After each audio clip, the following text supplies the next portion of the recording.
I am here for, and my thanks to AmCap for inviting me, is to try to give you all unbiased facts and information to help you make better business decisions for yourself and serve your clients more efficiently and help your company succeed too today. That's the whole goal of my presentation. One last thing that I need to say is I will be talking about some federal policy issues. And you need to know that I'm not a Republican or a Democrat. I find both of those political parties to be the biggest blight on our economic future. So if I say something wrong about your team, I don't really care. And if I say something wrong about the other team, I don't care either. I'm a business consultant. That's what I'm here to do today. Not a political pep rally, but just look the world right in the eye, figure out what the world is really offering, and then try to figure out how to make the best business decisions and investment decisions you can make. And so with that said, I like to have a picture at the front of my presentations over the years. And I've been home over the last 2 years. My wife and I have eaten a lot at home. She's a great cook, and I'm terrible at it. So we came up with a good contract. She cooks dinner, and then I clean up the dishes. I'm pretty proficient at washing dishes now, and I've gotten to listen to rock music. That was my one opportunity to turn up the stereo while I'm cleaning dishes. And I ran into this song by a group called Imagine Dragons, and the song was Radioactive. And as I was listening to it, I thought, this kind of summarizes the situation we're dealing with as businessmen and women and employers and employees working, serving customers in the marketplace. The title of my speech actually is New Rules and New Realities. And so as I was listening to that song, a couple of the lyrics was, I'm waking up to ash and dust, and I'm wiping my brow, and I sweat my rust, and I'm breathing in the chemicals. And then the singer takes a deep breath, like, okay, just breathe it in and get it over with. Then the chorus goes, I'm waking up, I feel it in my bones, enough to make my system blow. Welcome to the new age. See, I've actually done this now over 1,800 times. My bio's obviously out of date, but the fact of the matter is, this feels new to me, and I don't go in for sensational headlines or saying silly stuff that might make you think I'm really a genius or something like that. I spend a lot of my time helping my clients disengage from junk they've heard on TV from people and provide them with real information. But why things are different, there's several things new going on that I feel like since 1997, what is that, almost 25 years, after 25 years of telling people things look good, everything looks good. It still looks good, but this is going to be different. And I believe this for real this time. So with that said, one of the things, and I'm aware of what you do, and so all of my presentation is going to be designed to try to bring this stuff down to something that's relevant to you in your business, because I know it's going to be relevant to the people that are asking you for loans, because I work with them too. I work with the land developers, I work with residential realtors, commercial realtors, title insurance companies, banks, concrete, the whole spectrum of real estate are my clients. And so I'm listening to them just as much as I'm listening to you. And I want to do that today for you to try to help sort through this stuff in a way that is relevant to you and what you're going to be doing at work next Monday. One of the things that economists have made a mistake on over the last 10 or 12 years is that they've missed this, and I saw this in a Macquarie newsletter a year ago. The greatest mistake made over the last decade by strategists, that would be business owners and investors, and economists, was to assume that the public sector, that's the federal government, will allow business cycles or nature to take their course, while states, that's the federal government, have always interfered. Today, they are far more intrusive, and the free market essentially doesn't exist. What they're talking about is the mortgage market. Everything that you've learned, if you've been related to mortgages, I've been studying real estate markets since I was a sophomore in college back in the 70s. Everything I learned from the 70s up to 2012 was relevant, and that would give me A's in my classes. But since 2012, things have changed. People won't recognize it, don't seem to, and they continually get worried about making bad business decisions. The bottom line is, gang, mortgage rates are likely to go up in the next 12 months. It's part of a cycle.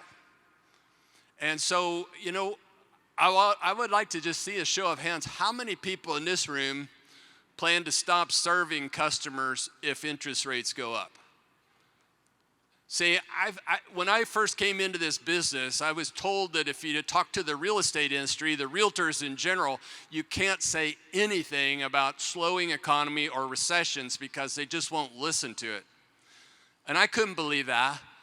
And so I asked about 15 audiences in a row, how many of you here are going to stop serving buyers and sellers if we have a recession even? Nobody. And that's why I've got confidence to talk to y'all today about what's really going on, because your buyers are going to know it, and the mortgage market that you're feeding your paper into, they will know it too, and I want you to know it. That's my goal today. If I can come away today and have delivered to you a little more precise understanding about what the buyers are thinking about in taking out these mortgages and what the financial markets and Wall Street want from these mortgages that you're creating, I will feel like I've done my job. And I hope I can do that for you today. Number one, I'm super bullish about the economy right now. And I don't see any recession on the headlines. It's one thing for interest rates to go up. I get that. And when you're in the mortgage market, that's not the best of news. The good news is mortgage rates go up and down all the time. And so this is just another cycle. But when I found, after studying the economy for as long as I have, I found we don't have real recessions in America unless our federal government makes a big mistake. I call them social experiments. They try to do well, but when they don't go well, it's a problem. 1981, most of you in this room aren't old enough to remember that, but we had a recession and the government decided to come out with some tax policy that allowed doctors and lawyers to buy empty real estate buildings and write the losses off against the income they earned from being a lawyer or a doctor. And we overbuilt the whole country in commercial real estate, and 5 years later, the federal government said, no, we made a mistake. We're taking away those tax benefits, and the commercial real estate market fell 40%, and the savings and loan industry was completely wiped out. The most recent one of these was in 2005. Some of you were probably underwriting loans at that point in time. We were trying a grand social experiment. Let's see if we can let everybody in America buy a house with a 107% loan-to-value ratio without verifying their credit or their employment. We called them liar loans, just there's no verification of anything. Well, that didn't work out. 3 years later, the whole housing market crashed, and the banking system across the globe virtually crashed too. And that's when we came out of that, that's when the mortgage market started being, I'll call it, manipulated by the Federal Reserve. And so that, I think, is important for you to know, because you're going to hear a lot of talk about how high mortgage rates could go. I know how that works. I watch CNBC. In fact, all I watch is CNBC and maybe professional football for the most part. So as far as I know, there's only two things you can buy in America, Cadillac and Cialis. That's the only commercials I ever see. Thank goodness I don't see the Cialis commercials anymore.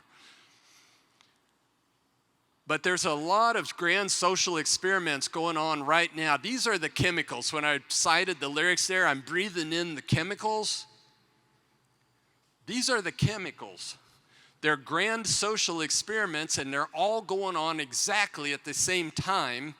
And some of these might work out pretty good. If any one of them doesn't work out too good, it can cause a serious problem, and that's why I'm advising all my clients. None of these might happen, but a lot of them could. And I want to be prepared as an investor, and I want my clients to be prepared as an investor so that when they're talking to customers, they appear to be and are very professional. It doesn't help a whole lot just to say mortgage rates might go up or mortgage rates might go down. It helps to understand why that might happen either way, and so that's why I'm here. We've got a massive monetary policy and fiscal policy right now at the same time when the economy is red hot. If it wasn't for these 9 social experiments all coming out of the federal government, I would say we are on fire. This economy is red hot right now, and I'll build that case.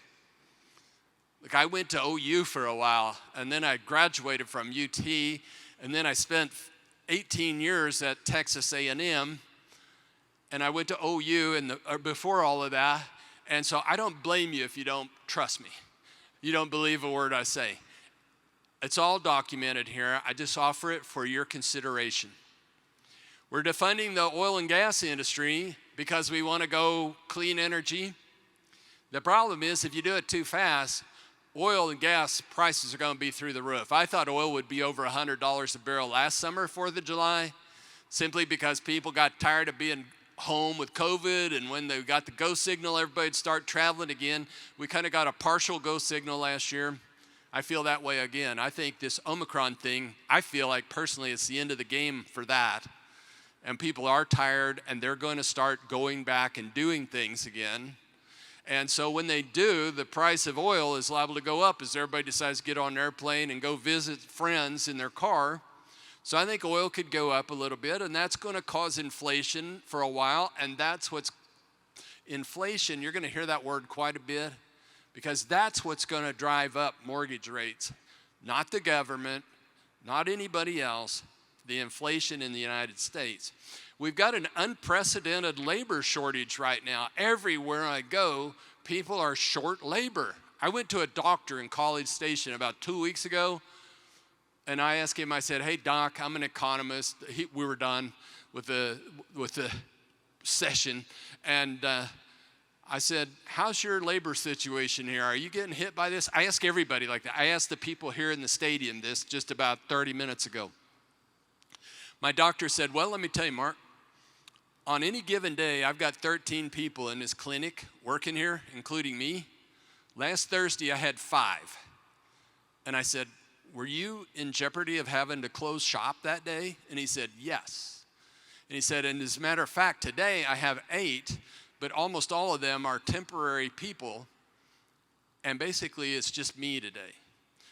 Something is off in the economy that nobody can totally understand, but the labor shortage is incredible, and what that means is wages are going to go up pretty speedily compared to what we've seen in the last 30 years, and that's inflationary.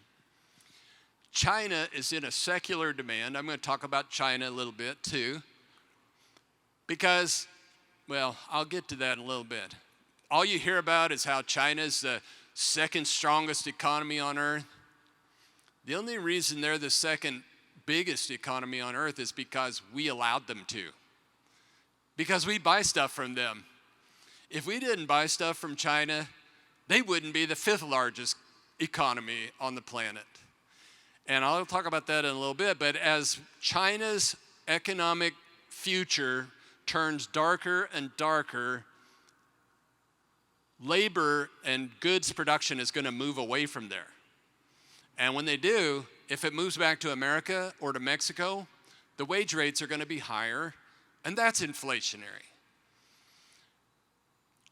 Working from home, nobody knows for sure what an office building is going to look like this summer.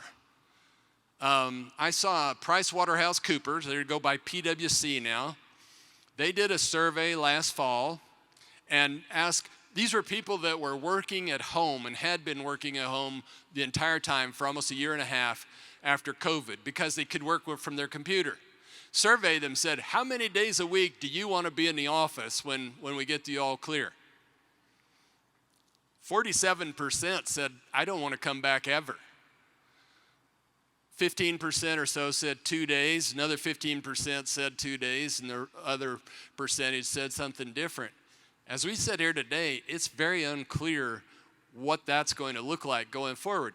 That doesn't really have any impact on you all, whether people work in an office or not, but it just giving you a flavor for what's going on here. And we're changing community policing strategies. And what that means is that unfortunately, over the years, there have been 1 out of 1 million police officers who do the wrong thing and kill somebody, and they should go to prison for it. But just because that happens doesn't mean that you change the way you handle policing in your community, period. And this is going to, I'm going to get into this, I'm going to get into all of these in a little more detail, but this is going to send more people to Texas, from Illinois, from New Jersey, from California, from Oregon, from Seattle. People are coming to Texas, they're coming to Florida, they're coming to Arizona and Utah, and they're fleeing these cities as rapidly as they can get out. Our growth in this state is going to be incredible. It has been incredible for the last 20 years, and it's going to continue that way going forward. And then something else that we all need to be aware of is the value of private property rights. That's what makes America different from almost every other country on earth. You can buy stuff here, own property. You can have private property rights, and your government can't take them away without compensation. 2 years ago, something happened, and we decided that we can call something a public health emergency and tell people your business is not essential. I can't think of anything more insulting than to be a small business owner. Let's say you're a first generation from Vietnam, and you come over here and you bought a small business, and you've got your family working there, you're putting your kids into school, paying for college, you're saving up money to buy the shopping center that your little shop is in, and some health official says your business isn't essential, you have to close. I would say to that person, do you think the mortgage that I have on my house and my business is not essential? Do you think my lender is going to say your payment's not essential? Do you think the tuition at Texas A&M or Harvard or anywhere else, do you think those people are going to say your tuition isn't essential, you don't have to pay it? I don't know what gave anybody the right to have a government health official tell us anything. And I'm not anti-vax or anything like that. It means nothing to me. I've got both shots. I got a booster shot. The only reason I'm not doing networking is because they tell me you can get flu-like symptoms. Well, have you ever tried giving a speech in front of 500 people with flu-like symptoms? It's not very much fun, and it can be potentially really embarrassing. So that's why I'm not. But the bottom line is, and we've got these people using public health emergencies to stop foreclosures and evictions. That's who's got the right to tell you that you can buy real estate and have people in there choose not to pay and you can't do anything about it. And then I saw this about 4 months ago, just a headline. I didn't even read it. I don't read a lot of stuff because I don't want to waste my time. But the headline was, climate change is a public health emergency. You see how that will work? It's like if I decide you're a public health emergency, you can forget that pickup truck you got. You can forget that gas-powered lawnmower you got. You can forget that gas-powered boat you got because you are a public health emergency, just like a cow that burps too much. They are definitely public health emergencies. The fancy word for that is bovine extirpation, if you want to get cute about it.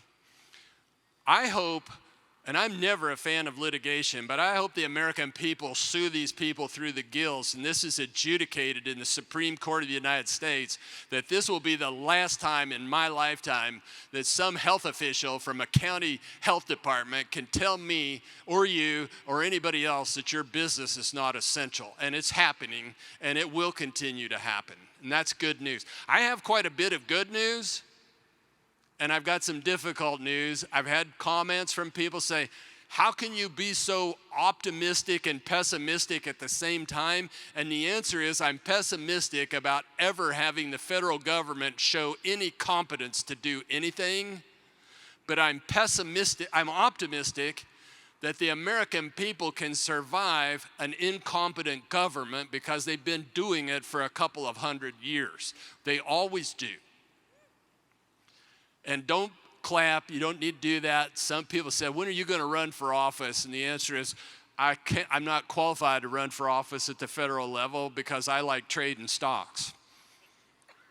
And I pay my taxes. Okay. Here's 4 or 5 slides here to show why we're so bullish. I think there's going to be a lot of people buying houses in the next 12 months. I've said that last year and the year before. And I'm not afraid to come into a group and say, I think home sales are going to be down. I think they're going to be up again because people really badly want to buy houses.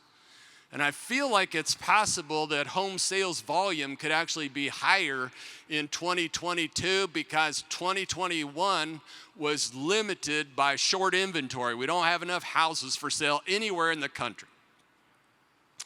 And I have a hypothesis. I haven't done a survey, but I have a hypothesis. There's a bunch of people that own homes that would have put their house up for sale and sold it in the last 2 years, but they didn't want to mess with COVID. And as COVID ends and fades off into the mist of history, those people, I think, will come back into the market and be ready to sell. So I know there's pent-up demand for houses. I feel like there's also some pent-up supply of people that have said, I've been wanting to sell for a couple years. Now is the time to do it. Why I'm bullish is there's almost 11 million jobs open in this country. In addition to that, small businesses want to hire people. 48% of owners of small businesses say they have job openings they can't fill. Major corporations, they have a trade association called the Business Roundtable. They survey them and ask them, are you going to hire anybody in the next 6 months? And in the third quarter, it was 68%. And I remember when that came out, I read the press release, and they said, never in the history of the Business Roundtable has this number been this high at 68% until this quarter, and it's 77%. So do you see what's going on here? We have enormous pent-up demand in this country. We have enormous labor shortage. Wages are going to go up, and that's going to allow people to pay more for houses than they did in the past. And that's also going to allow people to take out mortgages that are not 2.75%. People are going to want to buy homes. When I last sold houses, I know you can't hardly believe this, but the last year that I sold houses, the last home I sold was a VA loan at 15%. So mortgage rates can go up and go down. The good news for all of us is that slide I said where the federal government won't allow recessions or anything to happen. What that means to you that's relevant, as well as to me and my other clients, is that if mortgage rates get too high and it starts to cause people to not buy homes, the federal government will step in and make those same mortgage rates start going back down lower. I told my clients about 2 years ago, I said, next time we have a recession, which I thought might be 2024, 2025, I said the net mortgage rates are about 375 at the time. And I told my clients, I said, and I got a bunch of banker clients too. I told people, next time we have a recession, the 30-year fixed rate mortgages will be 2%. And man, all those bankers and Wall Street people were shaking their head like, yeah, right, whatever. Well, it didn't have to go to 2.9%. The Federal Reserve engineered that drop in mortgage rates to 275. Just a show of hands here, did loans ever get below 275? Did some of you originate loans under 275? Say really loud, what was the low number? 275, 225, okay. That was not normal for that to happen. That was engineered by the Federal Reserve. And they will do it again. That's why I'm confident. You see, when COVID hit, mortgage rates were about 375. And I was telling my clients they can lower it to 2 if they want to. But they got down to 275 or so, and the housing market shot off on fire. Everybody refinanced their loans. Everybody wanted to buy houses, so they didn't have to drop it to 2%. But the next time we have a recession, you can almost guarantee they will lower those 30-year fixed rate mortgages down to about 2%. And if that isn't enough, they can go to 175 because they know how to do it. They have the tools and the fuel and the horsepower to drive the 30-year fixed rate mortgage down to 0.5% if they want to. So over the next 10 years, I would say right now, mortgage rates could go up a little bit over the next 12 months, and people will keep buying houses. And if mortgage rates go up too high and the housing market starts to soften, then you'll see another big rate decline, and you'll see mortgage rates headed down toward 2%, all in the next 5 years. Keep in mind, I'm an economist. That means there's a 50% anything I say is completely wrong, okay? And there's plenty of people from the Dallas Fed Houston branch. If they were here today, I've given speeches at that branch. If they were here today, they'd say, Mark, stop bragging. We haven't been 50% right for about 5 years. They do have a great sense of humor. The American people have never been richer. The Federal Reserve, using the tools that they have to drive that mortgage rate down to 275 or 225, whatever you got, those tools made house prices and commercial real estate go through the roof and stocks to go through the roof. And the wealth of the American households in the last 24 months went from 110 trillion to 144.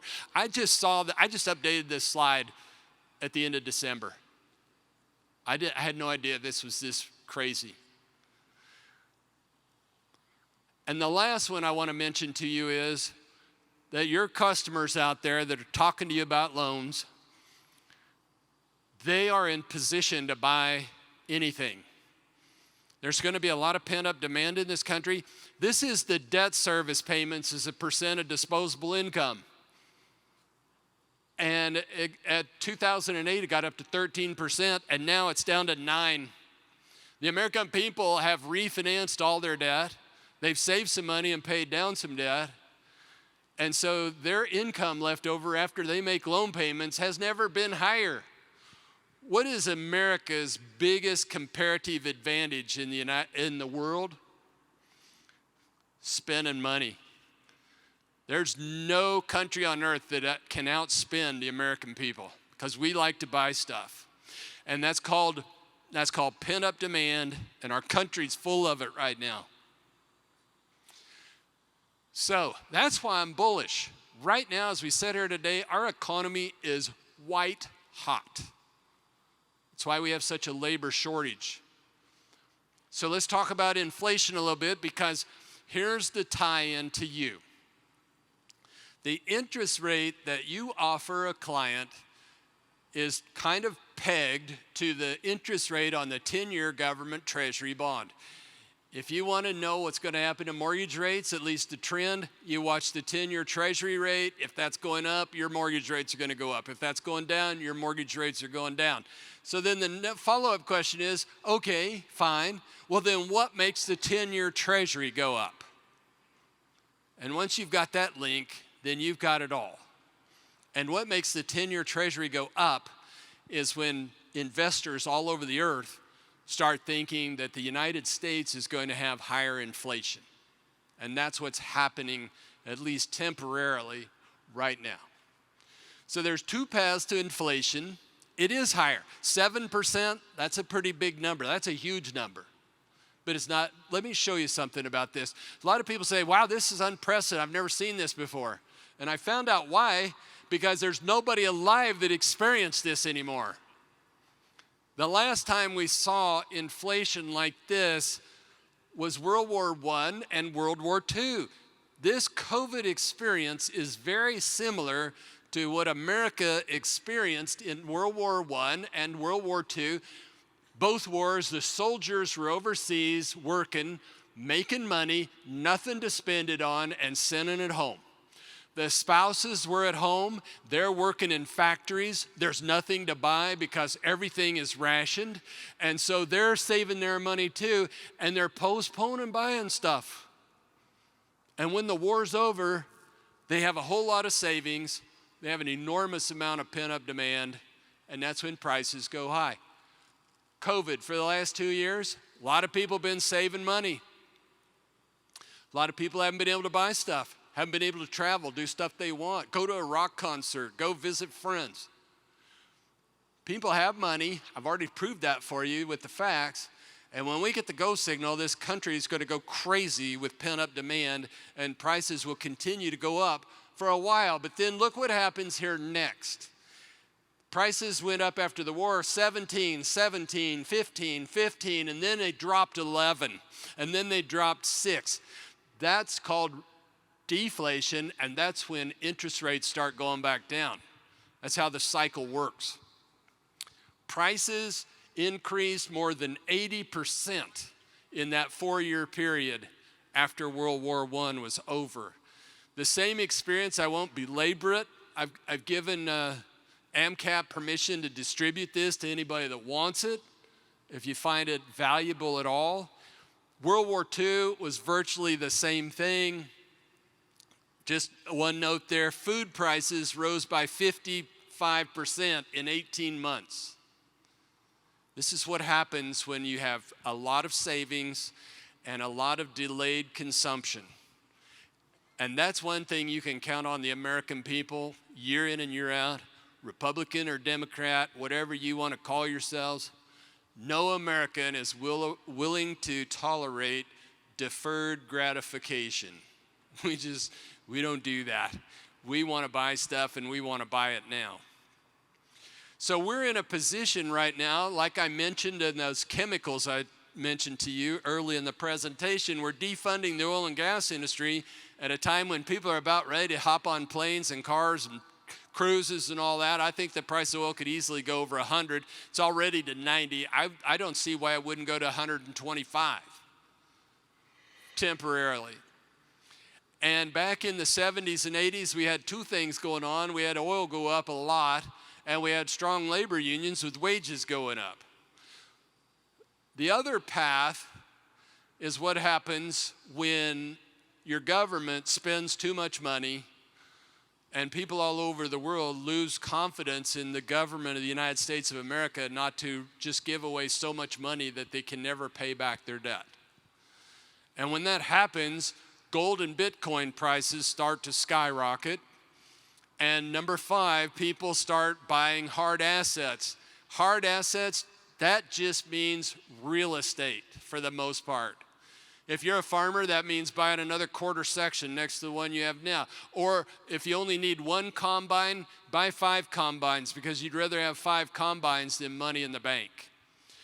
The people in the United States are buying real estate for several reasons, but this is one of them that's different. That we haven't had to think about this and worry about this until just recently. So the labor shortage is causing labor unions to resurrect themselves, and I started paying attention to this.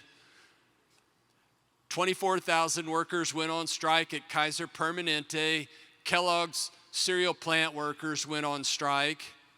John Deere workers, United Auto Workers at John Deere went on strike. There's nothing wrong with going on strike. There's nothing wrong with getting wage increases. That allows you to pay higher mortgage payments. That allows you to qualify for higher mortgage payments. That allows you to buy more expensive homes. That's good. There's nothing wrong with it. It just means for a while, interest rates are going to go up. One of the hardest pieces of information for a guy like me to find is the details of a labor contract that's just been settled. I found the Deere contract. 10% raise, immediate $8,500 bonus, additional pay raise of 5% in 23 and 25, lump sum bonuses of 3% in the off years, roughly 29% increase in wages over the next 6 years. That's another reason we have inflation on the horizon. The other reason is related to China. We have lived since about 1981 in a deflationary environment of globalization. What does that mean? That means that in the 1980s, when I was coming out of school, out of college, we sent all the electronics to Japan. When I was a teenager, I'd buy a stereo for my car and it was made in America. 4 years later, nothing was made in America, electronics. Then in the 90s, we sent virtually everything else to Mexico. And then in the late 90s, we sent a lot of service jobs to India and technology jobs to India. And then starting in about 2000, we outsourced everything else to China. Each time we do this, it's cheaper labor. That's why you can go to Best Buy and buy a TV that's about as big as that one back there for like $390. That tide is turning though, and production is going to start coming back to the United States and to Mexico. I'm super bullish on both of these. Next slide. Oh, I've been used to doing these at home so much. It's like I've been used to telling people, next slide, please. Like, oh, duh. I'm next slide, please. So if I do that again, I'm going to put it up to my head. Next slide, please. It's hard to get up in front of people and be as goofy as I am occasionally. I apologize. Deglobalization is inflationary. Moving production away from China is going to increase the production of everything. So stuff we buy is going to get a little more expensive. It's going to change the flow of goods across our country. This is going to help Houston. This is going to help Dallas, Laredo. As less and less goods come out of China, all the goods from China go to Long Beach and then get on planes or trucks and trains and head back toward the big population centers in the Northeast. Other countries will send their production through the port of Houston, through the port of Tampa, and also across the NAFTA highway, I-35, and then I-10 coming right through this town as well. China, their economic star is fading fast, and the rate of change that's fading is getting faster by the day. China, I've been saying this for a decade, China has never been a trade partner with America.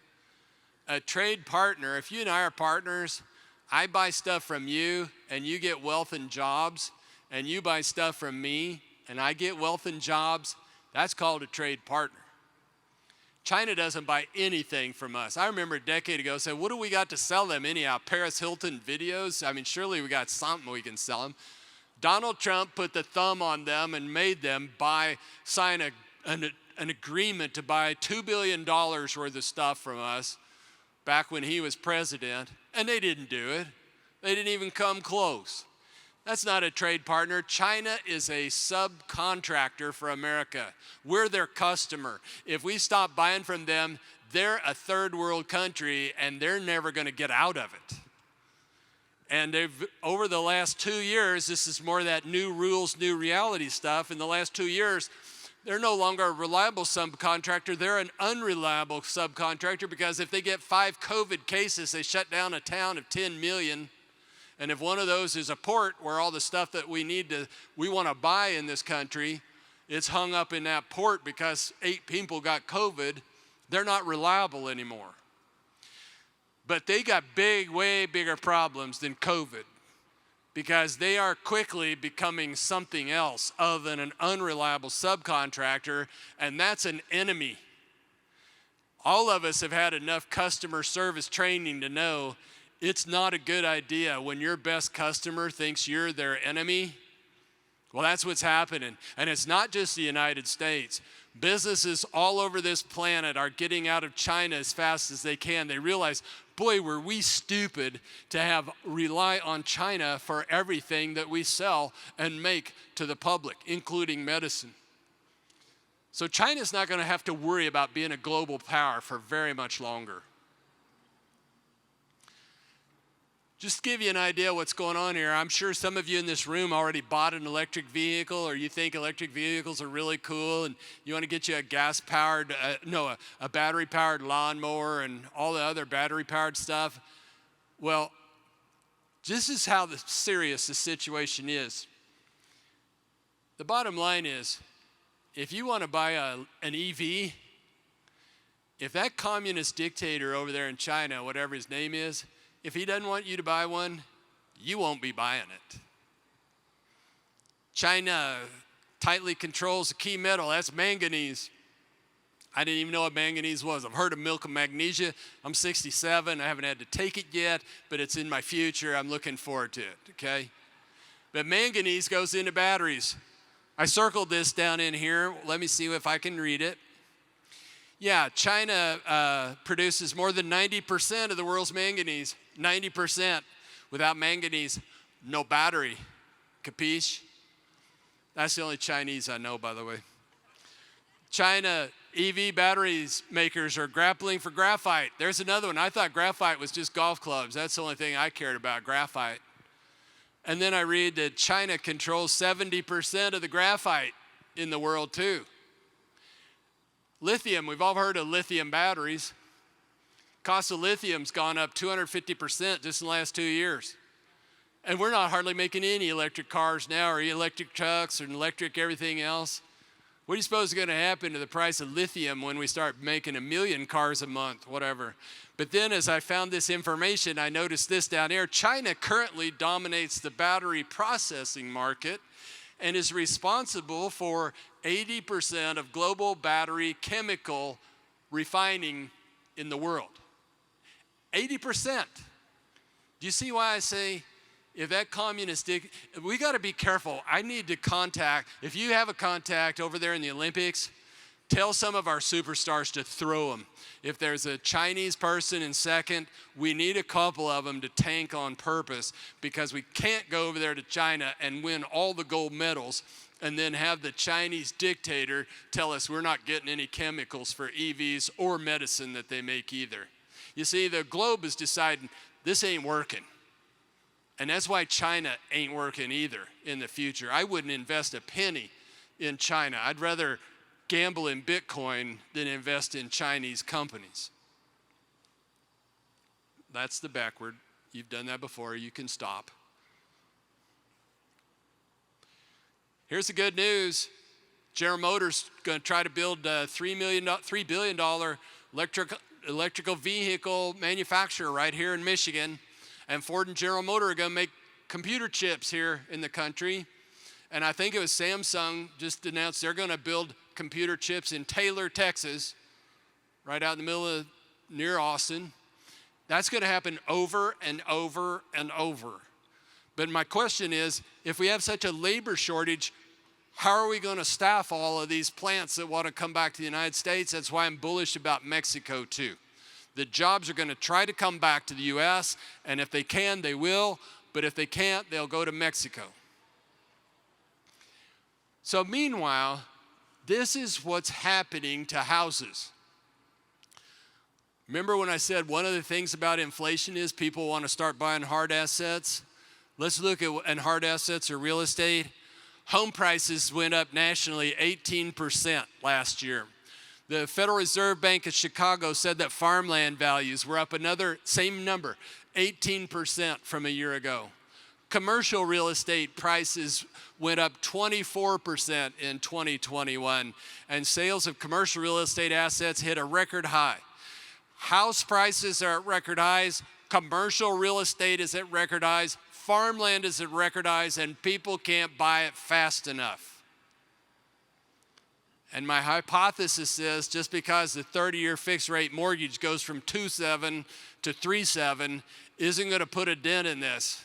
I can imagine your customers will whine and complain about it.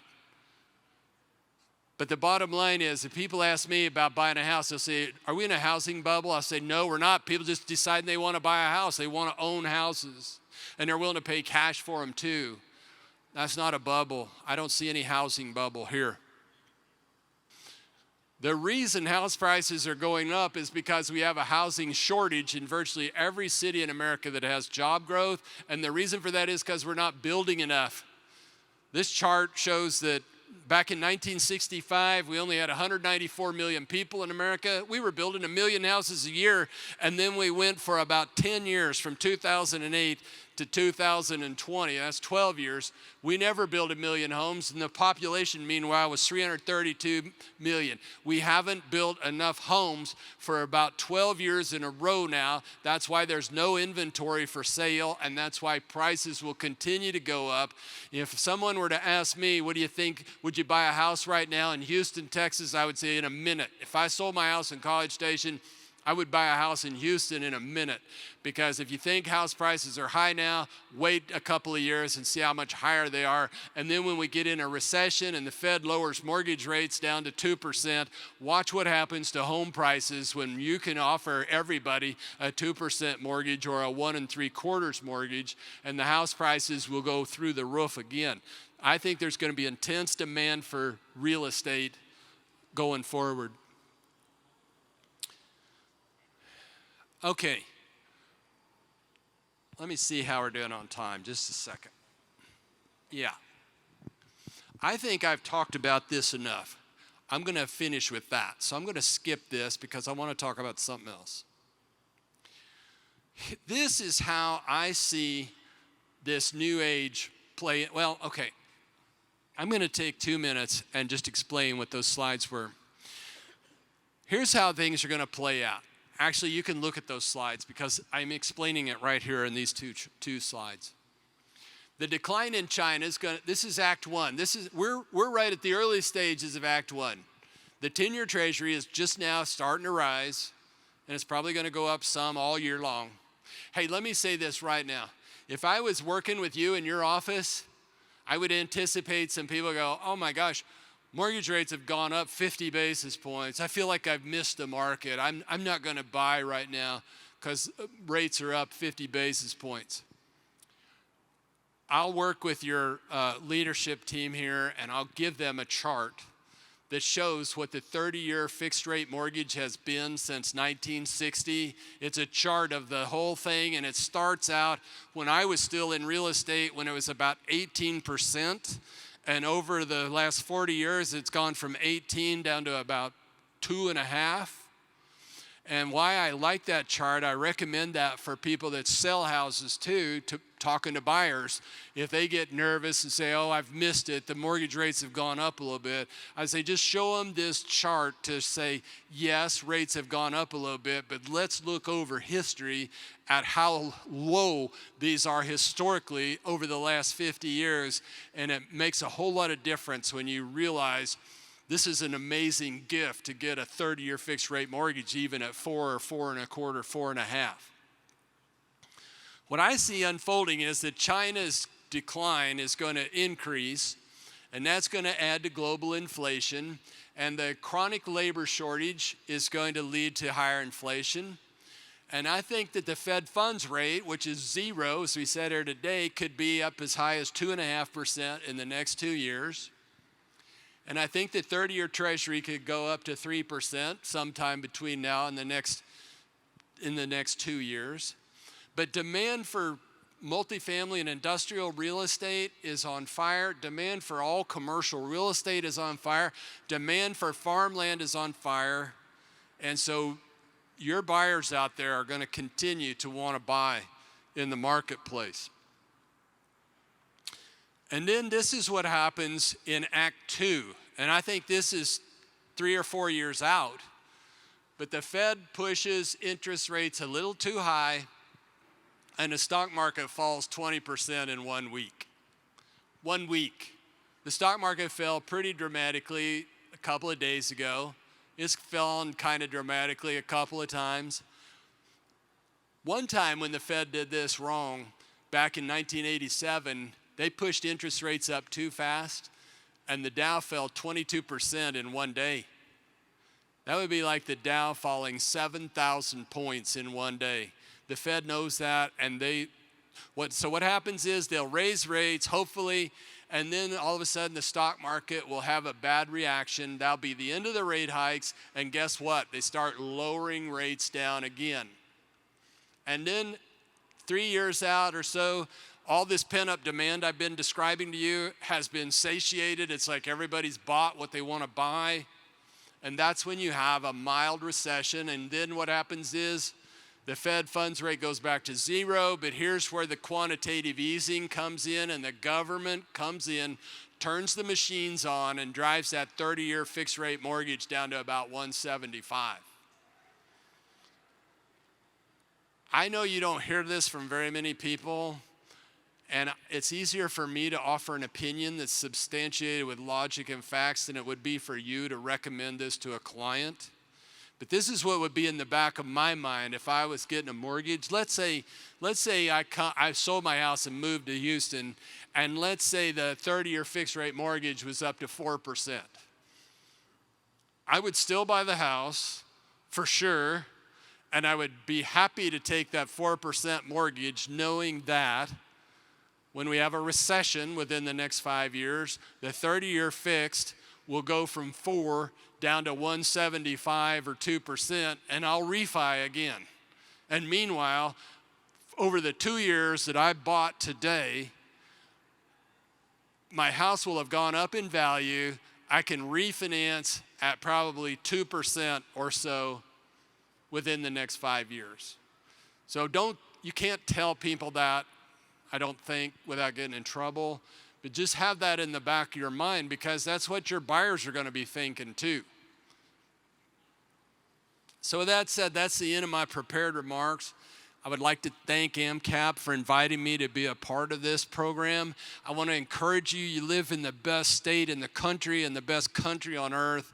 We're in a great environment, and so I just encourage you and wish that you have a very prosperous year ahead. Thank you for your kind attention.